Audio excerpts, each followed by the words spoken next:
Au sujet des relations diplomatiques, lors de notre entretien du 31 mai 2025, vous évoquez les relations conflictuelles avec les sociétés chinoises qui exploitent le pétrole nigérien.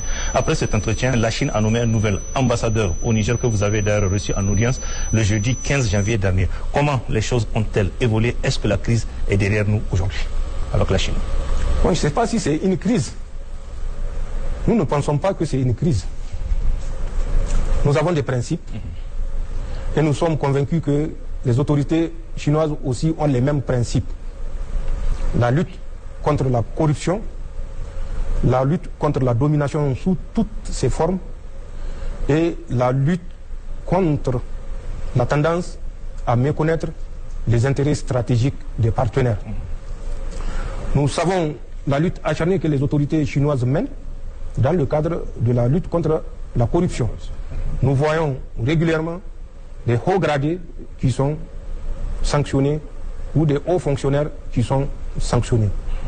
Nous partageons à quelques milliers d'années près la même histoire avec la République populaire de Chine aujourd'hui. La République populaire de Chine, il faut le savoir, a passé par 24 dynasties. Avant d'être d'abord la République de Chine de 1912 à 1949, ensuite la République populaire de Chine de 1949 à aujourd'hui.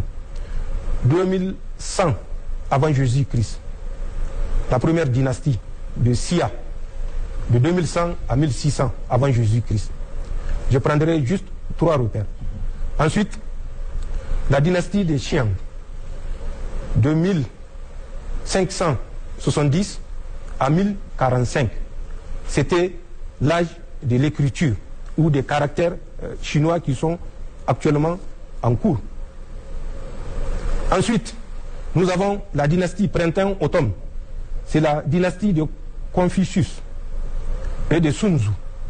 Confucius, qui a été un grand idéologue, et la religion tire son essence de son idéologie. Ensuite, Sun Tzu, qui a été un grand chef militaire, où tous les chefs militaires de l'Occident s'inspirent des règles de conduite de Sun Tzu.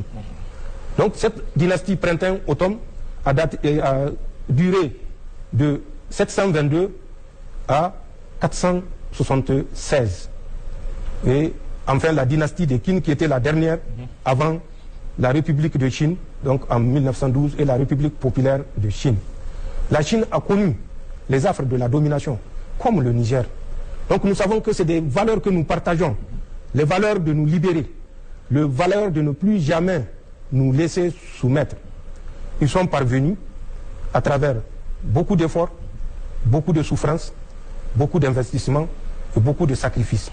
Et c'est ce que nous avons choisi de faire à partir du 26 juillet 2023. Nous savons que les autorités chinoises sont conscientes de notre volonté de développer notre pays. Nous avions trouvé une grille de partage qui est totalement défavorable au Niger. Nous avions demandé qu'on revoie les choses pour ne pas aller dans les mêmes travers que l'uranium du Niger.